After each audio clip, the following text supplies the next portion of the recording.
నమస్తే శ్రీ మాత్రే నమః శ్రీ గురుభ్యో నమః ఆదిత్యాయ సోమాయ మంగళాయ బుధాయ చ గురు శుక్రు శనిభ్యశ్చ రాహవే కేతవే నమః.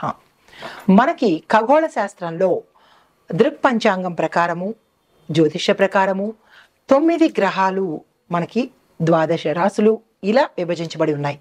అయితే ఒక్కొక్క గ్రహానికి ఒక్కొక్క ప్రత్యేకత, ఒక్కొక్క విశిష్టత, వాళ్ళిచ్చే ఫలాలు పరిహారాలు ఎలా ఉంటాయి అనేది ఒక అంశమైతే, ఒక్కొక్క గ్రహానికి శని గ్రహానికి, రాహుకేతువులకి, కుజుడికి, రవికి, చంద్రుడికి ఇలా వారి వారి యొక్క ప్రత్యేకతలు వారివి అయినప్పుడు వారు ఈ రాశుల మీదకి పరిగణలోకి తిరుగుతున్నప్పుడు ఉదాహరణకి కుజుడు ఇప్పుడు మిథున రాశిలోకి వస్తున్నాడు అంటే ఆయన యొక్క ఫలితాలు ఒక్కొక్క రాశిలో ఎలా ఉంటాయి, ఇది కామన్. ప్రతిసారి మనకి ఖగోళంలో ఈ మార్పు చేర్పులు జరుగుతూ ఉంటాయి, తిరుగుతూ ఉంటారు. అప్పుడు తిరుగుతున్నప్పుడు మనకి ప్రత్యేకంగా ఒకరోజు ఒకలాగా, ఒక వారం అంతా ఒకలాగా, ఒక నెలంతా ఒకలాగా, ఇలాగా వారి యొక్క పరిభ్రమణను బట్టి, వారి యొక్క గమనాన్ని బట్టి మనకి స్థితిగతులు మారిపోతూ ఉంటాయి, ఆరోగ్యాలు మారిపోతూ ఉంటాయి. లేదా మన యొక్క ఫలితాలు ఒకరోజు ఒకలాగా, ఒకరోజు ఇంకొకలాగా, ఆకస్మికంగా ధనం రావడము, ఆకస్మికంగా ధనం పోవడము, ఇలాంటి చిన్న చిన్న అంటే దుష్ప్రభావాలు మంచి ఫలితాలు కూడా ఇస్తూ ఉంటారు. అందులో భాగంగా ఇప్పుడు ప్రస్తుత అంశము కుజుడు మిథున రాశిలోకి ప్రవేశించేటప్పుడు ఎలాంటి ఫలితాలు ఇస్తున్నాడు, అది మేషాది 12 రాశుల వారికి ఎలా ఉండబోతోంది అనే దాన్ని చెప్పుకునేదానికి ముందు కుజుడు అనేది ప్రత్యేకమైన గ్రహం అన్నమాట. అంటే జ్యోతిష శాస్త్ర ప్రకారము కుజుడిని అంగారకుడు అంటారు. అంటే ఆయన ఎర్రని రంగు కలిగిన వాడనమాట. అయితే ఈ గ్రహాలన్నిటిలోకి ఈ కుజ గ్రహానికి కొంచెం భయపడతారు. ఎక్కడ భయపడతారు అంటే ఆరోగ్యరీత్యా కొంతమందికి ప్రభావాన్ని చూపిస్తాడు, వివాహానికి సంబంధించి విపరీతమైన ప్రభావాన్ని చూపిస్తాడు. అంటే ఈ కుజగ్రహానికి అధిపతిగాను మనం సుబ్రహ్మణ్యేశ్వర స్వామిని ఎక్కువగా పూజిస్తూ ఉంటామన్నమాట. అంటే సర్పరూపంలో ఉన్న సుబ్రహ్మణ్యేశ్వర స్వామి అధిదేవత, అంటే కుమారస్వామి అధిదేవతలుగా మనం పూజన చేస్తాము. అయితే ఈ కుజగ్రహానికి ఎందుకు మనం ఇంత భయపడతాము అంటే కనుక గ్రహాలకు అధిపతిగా ఈయన్ని మనం కొలుస్తాము. కుజగ్రహము గ్రహాలన్నిటికీ కూడా అధిపతి అన్నమాట. అయితే ఈ గ్రహము రక్తము, బలము, భూమి మీద ఎక్కువగా ప్రభావం చూపిస్తుంది. అంటే ఒక మనిషి శరీరంలో రక్తం మీద, అంటే రక్తం తక్కువగా ఉండడము, రక్తానికి సంబంధించిన దోషాలు రావటము, ఇలాంటి వాటి మీద చూపిస్తుంటాడు. మరొక దేని మీద చూపిస్తాడు మనిషి మీద? బలం యొక్క, అంటే బలం అంటే శక్తి మీద అనమాట. కొంతమంది ఒక్కొక్కసారి అంటుంటారు మాకు శక్తి లేదండి, బలం లేదండి అంటారు. అంటే వారికి కుజుడు బలహీనంగా ఉన్నాడు అని అర్థం అనమాట. అంటే బలం లేకపోవడము, రక్తహీనత రావడము, అది వైద్య పరిభాషగా మనం ఏమనుకుంటాము, రక్తహీనత, ఐరన్ లోపము అనుకుంటాము. ఆధ్యాత్మిక పరంగా చూసుకున్నట్టయితే కుజుడు కనుక ఎక్కువ ప్రభావం చూపిస్తే, కుజుడు దుష్ప్రభావాన్ని చూపిస్తే కనుక ఇటువంటి రుగ్మతలు రావడము, బలహీనంగా ఉండడము. అయితే ఇది మనిషి ప్రకారంగా. మరి భూమి మీద ఎలా చూపిస్తాడు అంటే కనుక భూమి బేట్లు వారిపోవడము, పంటలు సరిగా పండకపోవడము, వాతావరణంలో విపరీతాలు సృష్టించబడ్డము, ఇలాంటి వాటి యొక్క ప్రభావం కలిగింది అంటే అది తప్పనిసరిగా కుజుడి యొక్క పరిహారం, అంటే కుజుడి యొక్క ప్రవర్తన అని మనకి అర్థమవుతుంది అనమాట. అయితే ఈ అంగారకుడు తన దిశను మార్చుకుంటున్నప్పుడు కూడా ఇటువంటి ప్రభావాలు ప్రతి ఒక్క రాశి మీద కనిపిస్తూ ఉంటాయి. ఈ సందర్భంలో ఈ అంగారక గ్రహము, అంగారకుడు అంటే కుజుడు అన్నమాట, ఈ క్షీణించడం వల్ల, బలహీనపడడం వల్ల, ఒక్కొక్కసారి క్షీణించినప్పుడు కూడా బలహీనపడినప్పుడు విపరీత పరిణామాలు కొందరికి కలిగితే కొందరికి సామాన్యమైన ఫలితాలు కనబడుతూ ఉంటాయి. అయితే ఇలా జరిగినప్పుడు చాలా మంది ఏమని అడుగుతుంటారంటే మేము ఏమేం పరిహారాలు చేసుకోవాలి, మేము ఎట్లా ఉండాలి, మేము ఏం మార్చుకోవాలి అనే సందేహాలు మన ప్రేక్షకులకు కలుగుతుంటాయి. అయితే ఇప్పుడు ఈ ఏ సమయంలోంచి మనకి ఈ కుజుడు వచ్చాడు అనేది ప్రత్యక్షంగా నేను చెప్తాను.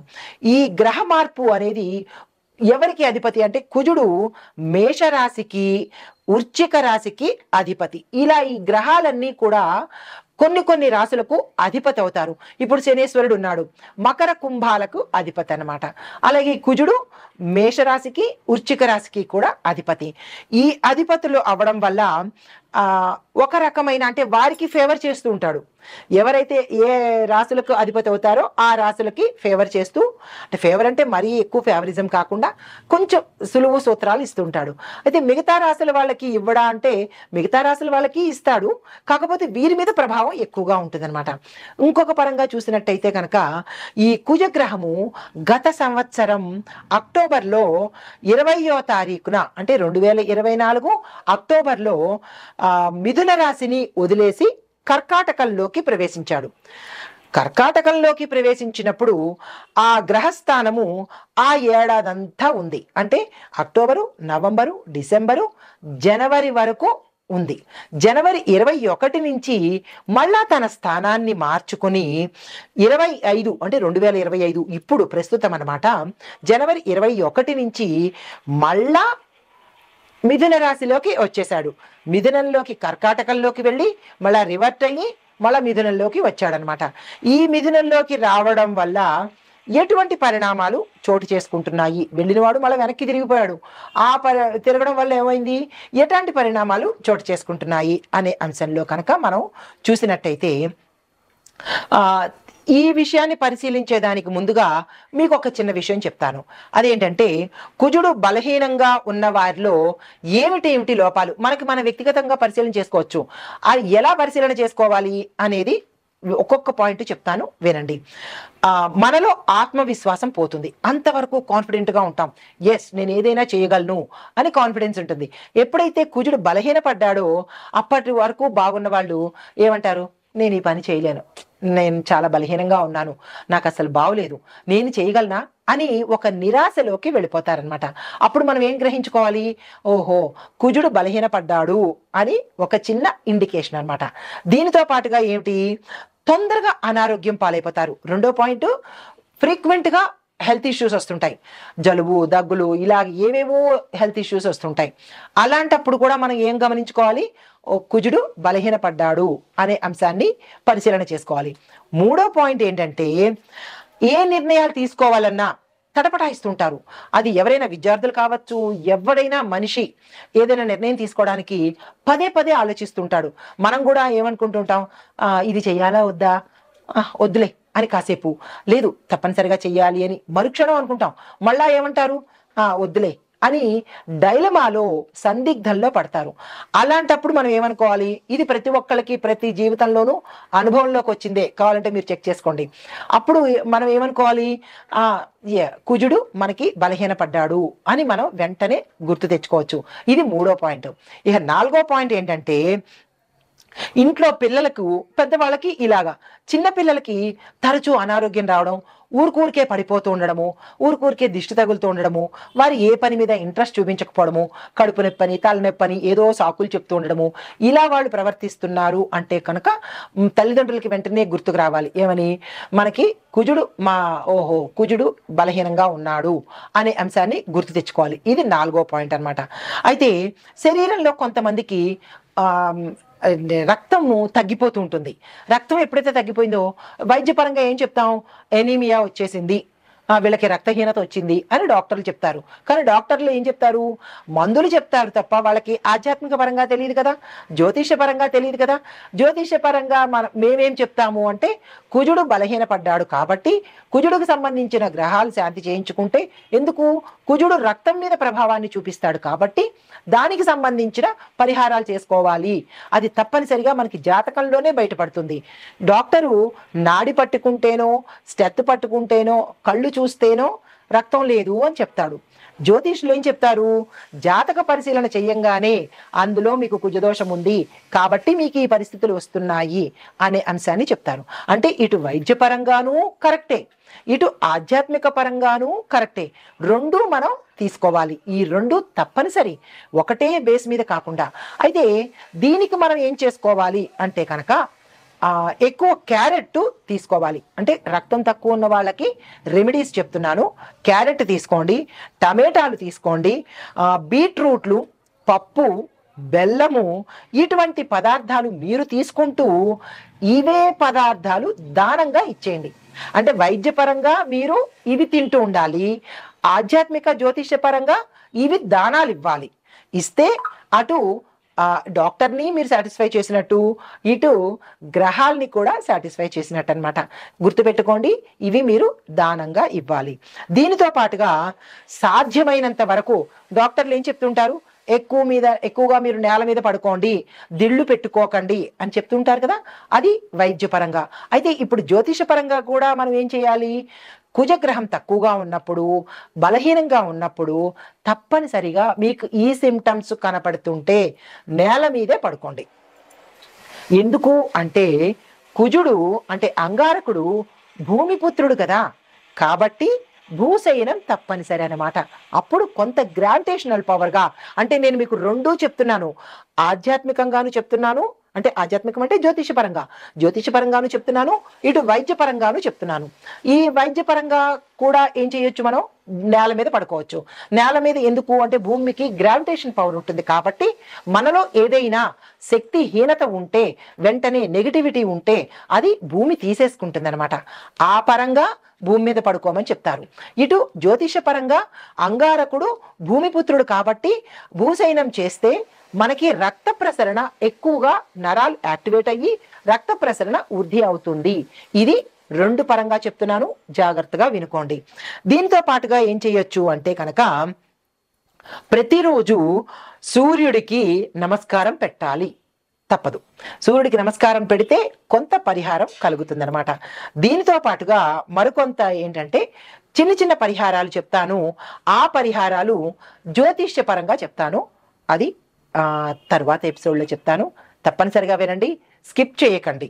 ఇప్పుడు కుజుడు మనకి ఎలాంటి ఫలితాలు ఇస్తాడు అనే అంశాన్ని చూసాం కదా. అయితే ఈ కుజదోష నివారణలు మనం ఆధ్యాత్మిక పరంగా, జ్యోతిష పరంగా ఎలా చేసుకోవాలి అనేది ఒక్కొక్క పాయింట్గా చెప్తాను. వీలైతే నోట్ చేసుకోండి, లేదా అంటే మళ్ళా చూసుకోండి. చాలా మోస్ట్ ఇంపార్టెంట్ అయిన రెమెడీస్ నేను మీకు అందిస్తున్నాను.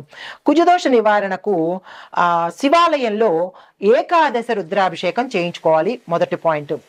7 మంగళవారాలు చేయించుకోవాలి. మీకు సందేహం రావచ్చు, ఎన్ని సార్లు చేయించుకోవాలి అని. 7 మంగళవారాలు శివాలయంలో ఏకాదశ రుద్రాభిషేకం చేయించుకోవాలి, మొదటి పాయింట్. అది ఎప్పుడు చేయించుకోవాలి, ఉదయం 7 గంటల లోపల, ఇది ఫస్ట్ పాయింట్. తరువాత నాగుల పుట్టను దర్శనం చేసుకొని పుట్టమన్ను చెవికి ధరించాలి, ఇది రెండో పాయింట్, తప్పనిసరిగా చేసుకోవాలి. మూడో పాయింట్, ఆదివారం నాడు ప్రతిరోజు అంటే ప్రతి ఆదివారం నాడు సాయంత్రం 4:30 గంటల నుంచి 6 గంటల లోపుగా నిమ్మకాయ డొప్ప మీద దీపారాధన చెయ్యాలి. తరువాత సుబ్రహ్మణ్య అష్టకం చదవాలి, తప్పనిసరి, గుర్తుంది కదా. తరువాత మూడో పాయింట్, కుజదోష నివారణకు 12 రోజుల పాటు 9 సార్లు 12 రోజులు అంటే ఒక్కొక్క రోజు 9 సార్లు సుబ్రహ్మణ్యేశ్వర స్వామి అష్టోత్తర శతనామావళి చదవాలి, గుర్తుంది కదా. తరువాత అష్టమూలిక తైలంతో సుబ్రహ్మణ్యేశ్వర స్వామి వారికి దీపారాధన తప్పనిసరిగా చేసుకోవాలి. శని, ఆది, సోమ వారాల్లో రాహుకాల సమయంలో మాత్రమే ఈ పనులు చేసుకోవాలి. తరువాత ఇది దీపాన్ని ముట్టించడానికి అంటే దీపారాధన చెయ్యడానికి ఎటువంటి ఒత్తు వాడాలి అంటే మనం రెగ్యులర్గా పెట్టుకునే తెల్ల ఒత్తులు కాదు, ఎర్రని ఒత్తులుతో పాటు ఈ అష్టమూలికా తైలంతో ప్రమిదలో ఈ ఆది, శని, సోమవారాలు, గుర్తుంది కదా, ఈ వారాల్లో ఈ పరిహారం చేసుకోవాలి. మరి ఒక పరిహారము, శని, ఆది, సోమవారాల్లో అష్టమూలికా తైలంతో సుబ్రహ్మణ్యేశ్వర స్వామి వారికి మట్టి ప్రమిదలో ఎర్రని ఒత్తు వేసి దీపారాధన చేసుకోవాలి. ఎరుపు రంగు కుజుడికి ప్రతీక కాబట్టి, ఇష్టపడతాడు కాబట్టి ఆ పరిహారం తప్పనిసరిగా చేసుకోండి. తరువాత సుబ్రహ్మణ్యేశ్వర స్వామి కరావలంబ స్తోత్రము 11 రోజుల పాటు 80 సార్లు చదవాలి. ఇందులో ఎటువంటి డిస్కౌంట్లు లేవు, ఎటువంటి అమెండ్మెంట్స్ లేవు. మళ్ళా చెప్తున్నాను, కుజగ్రహము చాలా తీవ్రమైన పరిణామాలు ఇస్తాడు. కాబట్టి చాలా జాగ్రత్తగా దగ్గర పెట్టుకొని మళ్ళా రాసుకునో లేకపోతే మళ్ళా చూసో ఈ పరిహారాలు ప్రతి ఒక్కరూ కుజదోషం ఉన్నవాళ్ళు, అందులో ఇప్పుడు నేను చెప్పబోయే ప్రతి రాసుల్లో ఉన్నవాళ్ళు కూడా ఈ పరిహారం చెయ్యాలి. సుబ్రహ్మణ్య కరావలంబ స్తోత్రం 11 రోజుల పాటు ప్రతి ఒక్క రోజు 80 సార్లు తప్పనిసరిగా చదవాలి. మరి ఒక పరిహారము, కుజదోష నివారణకు సుబ్రహ్మణ్యం మాలా మంత్రం అని ఉంటుంది. దాన్ని 42 రోజుల పాటు రోజుకు ఒక్కసారి తప్పనిసరిగా చదవాలి. ఇప్పుడు ఇంత వివరంగా చెప్పాను కదా, ఈ పరిహారాలు మీరు ఎక్కడ రాసుకుంటారో రాసుకోవడమో వినడమో చేసుకుని ఈ పరిహారాలు కుజదోషం ఉన్నవారు మీ జాతక పరిశీలన చేయించుకుని తప్పనిసరిగా ఈ పరిహారాలు చేయాలి. ఇందులో డిస్కౌంట్స్ కానీ అమెండ్మెంట్స్ కానీ ఎటువంటి కన్సెషన్స్ కానీ ఉండవు. ఈ నివారణలు ఈ ఉపాయాలు తప్పనిసరిగా చేసుకోండి. మేషాది ద్వాదశ రాశుల వారికి ఈ జనవరి నుంచి ఎలా ఉండబోతోంది అంటే, జనవరిలో మొదలు పెట్టాడు, ఇవి మనకి కొన్ని నెలల పాటు ఉంటుంది.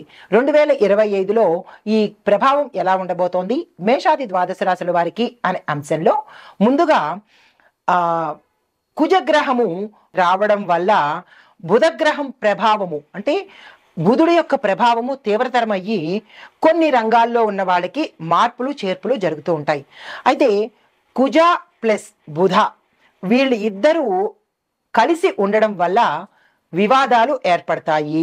శక్తి, ధైర్యము, ఆలోచన శక్తి, ప్రయాణాల మీద, తరువాత ఆర్థిక పరిస్థితి మీద, వివాహం మీద వీటి యొక్క ప్రభావం ఉండబోతోంది. అది ఒకటి. దీనితో పాటుగా ఉద్యోగము, వ్యాపారము, ఆరోగ్యము, విద్య, రాజకీయము, కుటుంబ జీవితము, వ్యవసాయము ఇలాంటి రంగాల మీద కూడా ఈ కుజ ప్రభావం మీద ఆధారపడి ఉంటుంది.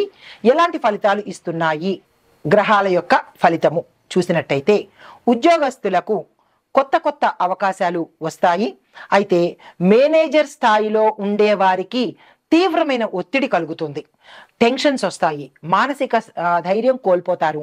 ఈ టార్గెట్ని రీచ్ అవ్వలేకపోవడం వల్ల కొంతమందికి ఆరోగ్యం మీద ప్రభావం పడడంతో పాటు మరికొంతమందికి ఉద్యోగాలు పోయే పరిస్థితి ఏర్పడుతుంది. కాబట్టి ఈ కుజగ్రహానికి సంబంధించినటువంటి నేను ముందు వీడియోలో చెప్పినట్టుగా మీరు తప్పనిసరిగా ఆ పరిహారాలు చేసుకోవాలి. ఇది ఉద్యోగస్తులకు. వ్యాపారస్తులకు చెప్పేది ఏంటంటే, పెట్టుబడులు పెట్టడంలో చాలా జాగ్రత్త వ్యవహరించండి. ఈ సమయాన్ని ఆచితూచి వ్యవహారం చేసుకోండి. గబుక్కన ముందుకు ఉరికేసి పెట్టుబడులు పెట్టేయడము, వ్యాపార విస్తరణ చేసుకోవడము, టార్గెట్లు పెట్టుకోవడము, ఇట్లాంటి పనులు తొందరపడి ఏ పని చేయకండి. తర్వాత ఆరోగ్యం కనుక చూసినట్టయితే తీవ్రమైన పరిణామాలు మేషరాశి వారికి కలగబోతున్నాయి. అనారోగ్య సమస్యలు, శస్త్రచికిత్స సమస్యలు, కొంతమందికి బ్రెయిన్కి సంబంధించిన సమస్యలు కూడా రాబోతున్నాయి. తగు జాగ్రత్తలు తీసుకోండి. కుజగ్రహ సంబంధిత నివారణలు మీరు చేసుకోవడం కానీ చేయించుకోవడం కానీ తప్పనిసరిగా చెయ్యాలి. ఎవరినైనా నెగ్లెక్ట్ చేయొచ్చేమో కానీ కుజుడిని, శని భగవానుడిని నెగ్లెక్ట్ చేయకూడదు. తీవ్రమైన పరిణామాలు చూపిస్తారు కాబట్టి. అయితే కుటుంబంలో కనుక చూసినట్టయితే తీవ్రమైన ఒత్తిడులు, తేడాలు, మనస్పర్ధలు, కొట్టుకోవడాలు, కొంతమందికి ఇంకా విపరీత చర్యలు చేసే అవకాశం కనబడుతోంది. ప్రాణహాని, ప్రయాణాల్లో ఇబ్బందులు, ఇలాంటి విపరీతమైన పరిణామాలు జోటు చేసుకుంటున్నాయి. కాబట్టి తగు జాగ్రత్తలు తీసుకోండి. తప్పనిసరిగా నెగ్లెక్ట్ చేయకుండా కుజగ్రహానికి పరిహారాలు చేసుకోండి. తర్వాత ఈ ఇందాక చెప్పిన పరిహారాలతో పాటుగా హనుమంతుడి ఆలయ దర్శనం చేసుకోండి. అక్కడ హనుమంతుల వారికి ప్రదక్షిణలు చేసుకుని తప్పనిసరిగా హనుమాన్ చాలీసాను మీరు ఎటువంటి పరిస్థితుల్లోనూ వదలకుండా 3 సార్లు చదవండి. ఇది మీకోసం చెప్తున్న మాట కాబట్టి తప్పనిసరిగా హనుమంతుడి ఆలయంలో కూర్చునే చదవాలి. ఇంట్లో కూర్చుంటానో లేదంటే ఇక్కడ బాల్కనీలో కూర్చుంటానో కాదు, హనుమంతుడి ఆలయంలో తప్పనిసరిగా కూర్చోండి. 3 సార్లు హనుమాన్ చాలీసా చదవండి. దీనితో పాటుగా మంగళవారం నాడు మంగళవార నియమాలు పాటిస్తూ సుబ్రహ్మణ్యేశ్వర స్వామి ఆరాధన కానీ అభిషేకం కానీ తప్పనిసరిగా చేసుకోండి. ఇది నేను చెప్పిన పరిహారాల్లో మొదటిది. ఇది చేసుకుంటూ ఈ నివారణోపాయాలు, ఈ పరిహారాలు చేసుకున్నట్టయితే కనుక మీకు ఉన్న ఇబ్బందులు, కుజగ్రహానికి సంబంధించినటువంటి ఇబ్బందులు తొలగిపోయే అవకాశము కనబడుతోంది, తప్పనిసరిగా పాటించుకోండి. ఇవి గోచార రీత్యా చెప్పదగిన పరిహారాలు, సూచనలు మాత్రమే. మీ యొక్క జాతక పరిశీలన చేయించుకొని అందులో కుజుడు ఏ స్థానంలో ఉన్నాడు అంటే 12 స్థానాలు ఉంటాయి. ఆరోగ్యము, పితృస్థానము, మాతృస్థానము, ధనస్థానము, వ్యాపార స్థానము, కళత్ర స్థానము అంటే వివాహ స్థానము, ఇలాగా ప్రతి ఒక్క స్థానాలు, కర్మస్థానం కూడా ఉంటుంది. కాబట్టి ఏ స్థానంలో కుజుడు మీకు ఉన్నాడు, ఎవరితో కలిసి ఉన్నాడు అనే అంశాన్ని మీరు తప్పనిసరిగా పరిశీలన చేయించుకుని దానికి తగిన రెమెడీస్ చేయించుకున్నట్టయితే కనుక కుజగ్రహ ప్రభావం నుంచి తప్పించుకోవచ్చు. ఇది. నమస్తే. ఇప్పుడు ఆ కుజగ్రహము మిథున రాశిలోకి ప్రవేశించడం వల్ల మొత్తం మీద ఒక్కొక్కరికి ఎలా ఉండబోతోంది అంటే, అన్ని రాశుల వాళ్ళకి, ఉద్యోగస్తులకు ఒత్తిడి పెరుగుతుంది, కానీ కొత్త అవకాశాలు వస్తాయి. వ్యాపారస్తులకు పెట్టుబడుల్లోనూ మంచి అవకాశాలు వస్తాయి, కొన్ని వ్యాపారాలు నష్టాల్లోకి వెడతాయి. ఆరోగ్యపరంగా చూసినట్టయితే శస్త్రచికిత్సలు జరగడము, హృదయానికి, లంగ్స్కి, తర్వాత జీర్ణ వ్యవస్థకు, ఇలా మేజర్ పార్ట్లకు ఇబ్బంది కలిగే అవకాశం ఉంది. అది జాగ్రత్తలు తీసుకోండి. కుటుంబ పరంగా ఒత్తిడులు, విడిపోవడాలు ఇలాంటి సమస్యలు కనబడుతున్నాయి. అవి జాగ్రత్తలు తీసుకోండి. అయితే ముఖ్యమైన పరిహారాలు ఓవరాల్గా చెప్పదగినది ఏంటంటే, హనుమాన్ చాలీసా ప్రతి ఒక్కళ్ళు 3 సార్లు చదవవలసిందే. తరువాత రక్తదానం తప్పనిసరిగా చేయాల్సిందే. ఎర్రని వస్త్రధారణ ప్రతి మంగళవారము ధరించవలసిందే. గోపూజ, శివపూజ తప్పనిసరిగా చేయవలసిందే. ఇవి ఓవరాల్గా ఈ పరిహారాలు కుజ ప్రభావ సంబంధిత దోషాలు ఉన్నవాళ్ళు తప్పనిసరిగా చేయించుకోవాలి. ఇది మరీ చెప్తున్నాను. ఆ దిశగా మీరు ప్రయత్నం చేయండి. నమస్తే.